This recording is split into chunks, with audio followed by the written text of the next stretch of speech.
So, dumako tayo sa susunod. Eto na. Ito na yata yung ano eh, no? Yung pineki daw po, mga kababayan, ng ating presidente, mga boss, yung drug test ni Pangulong Duterte.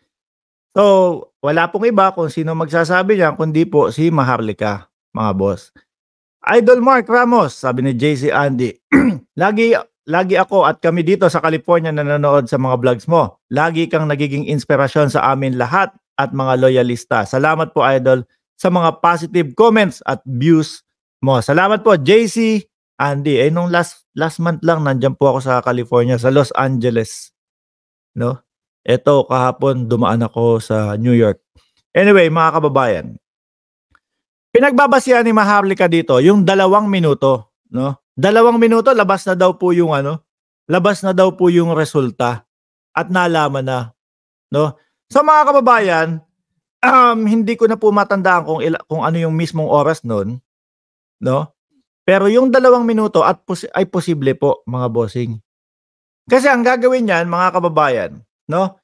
Pagkakuha kung anumang sample 'yon, rekta na po agad 'yan doon sa lab. Rekta na po agad yan doon sa may mga nag-aayos, mga bossing. No? Kaya yung, kung yung 2 minuto na yon, kaya na pong lumabas. No? Kaya na pong lumabas yung resulta nun. Sa tingin ko po, kaya nila sinasabi na pineke, no, yung drug test ni dating Pangulo kasi nga, eto, nagpapalabas na naman sila, no? Na drug test na naman daw po, mga kababayan. Mismong sa bibig, no? Ni Atty. Vic Rodriguez ang nagsabi na ginawa nila ang lahat, mga bossing, ito hanapin natin. Na ginawa nilang lahat para maging legal po yung kanyang drug test. Ito, panoorin niyo po. Kita ko na isa pa tungkol dyan sa issue na yan, Atty. Vic. Kung bigla to magkaroon, although hindi naman to sinasabi ng comment na dapat mangyari na wala talaga to sa batas, random at surprise, ay willing daw po ba ang inyong principal na sumailalim? These are all speculation meant to debase or Ito po yung matino pa ang pag-uutak ni Vic Rodriguez, mga kababayan. Ngayon po syempre nawala na, natanggal na, naalis na o kung anumang dahilan kung bakit wala na sa palasyo, bitter na po Parang kumain na ng ampalaya itong si Atty. Vic binabanata nila yung naging resulta nung drug test ni Bongbong Marcos. The drug test, the standard is there. Yun ang sinunod namin. Mga kababayan, ito kakampi nila Maharlika ngayon to. 'Di ba? Si Atty. Vic. Ano sabi? The standard is there. Mismong siya nagsabi, no? In fact, si Bongbong Marcos ang kauna-unahang nag-drug testing.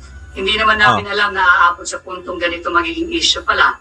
Dahil nga So pinagbigyan na sila. Ngayon, yung mga pinapakawalan nilang peking mga ebidensya, supalpal din po ng PIDEA, mga kababayan. Tapos ano gusto nila? Gusto nila sundin ng ating Pangulo yung gusto ulit nilang mangyari. Uto-uto po ang tawag doon. Hindi po nila mauuto ang ating Pangulo. Meron pa ako nakikita yung mga recent lang, yung 3, no? Yung 3 naligwak din sa yung 3 naligwak din doon sa Malacanang, mga kababayan. Na sinasabi nila, na-road tag kami, no? Ibig sabihin daw po ng road tag, Rodriguez tag. Kapag ka nararamdaman daw po ng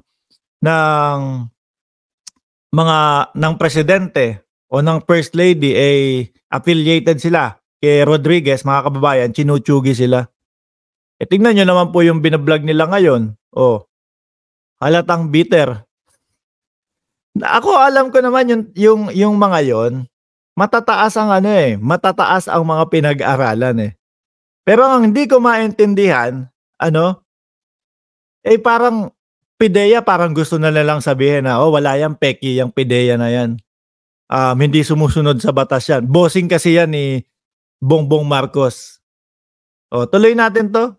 Wala naman din views yung mga nasibak na yun. Renew siya nung kanyang permit to carry firearm outside of residence. Okay. So as early as November 10, meron nang isinagawang test ang PNP Crime Laboratory. So, isa pa dyan mga kababayan ha.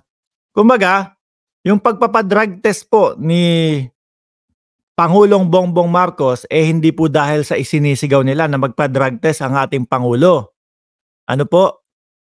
Nagpa-drug test isa sa dahilan dahil po doon sa renewal ng permit to carry nung kanyang beng-beng, mga kababayan. So sa madaling salita po, bakit pepekein? Di ba? Bakit pepekein, mga kababayan? Meron akong mga kakilala. Ito meron akong mga kakilala, mga gumagamit. Dati, no siguro mga ilang taon ako noon, mga 20 o 19 anyos, something like that. Mga kaibigan natin, mga gumagamit. No? Pag sa drug test naman, okay na sila, mga kababayan. Hindi naman nila dinadaya, hindi naman nila pinepeke. Bakit kailangan pekein para lang sa renewal nung permit to carry nung kanyang beng-beng? Tuloy natin. Si Vic Rodriguez Sinikundahan na lang namin ito nung si Bongbong Marcos ay nagpa-test ulit noong isang araw dahil nga para maging inclusive na hindi lamang nakita na negative siya sa shabu, hindi lamang negative sa marijuana, kundi pati dito sa mainit na pinag-uusapan ng cocaine.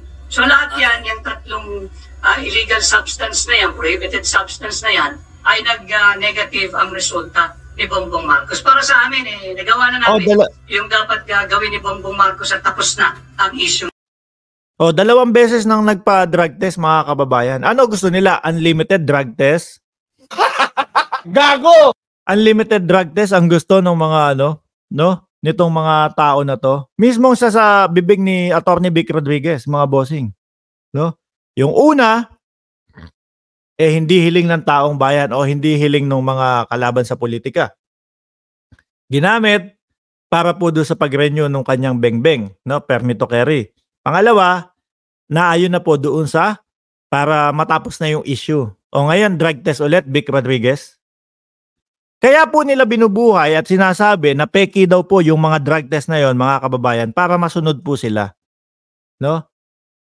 Ako, naniniwala ako pag pinagbigyan ng Pangulo yan, mga bossing, na magpa-drug test, negative pa din po Negative pa din po, mga kababayan.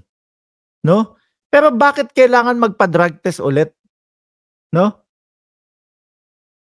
Sinupalpal kayo ng PIDEA na peki yung pinakita nyong mga dokumento.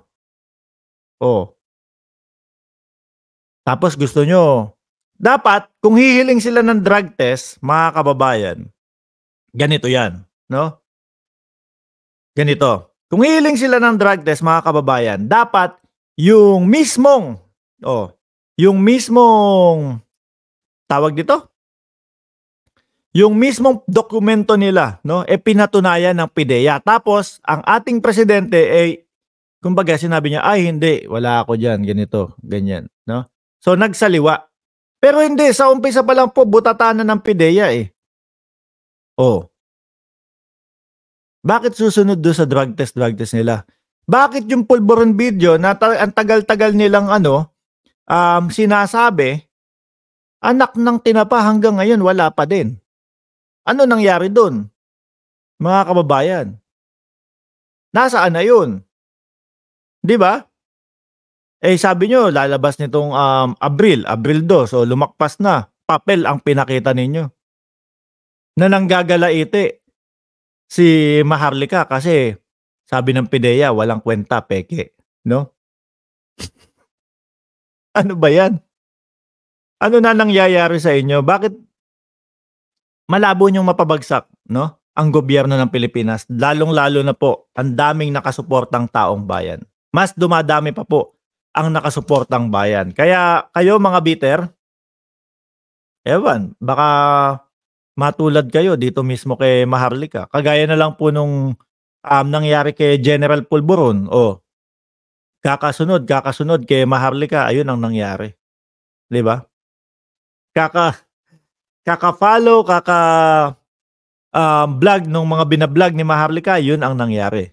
'Di ba? Fishing expedition ang ginagawa ng mga DDS. Ayan. Na yan. Sa pangunguna ng mga abogagong Ampalaya at Maharlika. Ayan. Tama po, mga kababayan. Tinatry nilang lahat eh. No? Pero wala silang maipakita, wala silang mapatunayan. Bakit yung pinakitang papel ni Maharlika, Region 8? Ayan. Sa Cebu yun. Hindi ko napansin yun. Nakita mo pala, Sir William. No? Sa Cebu, tapos yung huhulihin nasa Rockwell. Ano ba naman yun?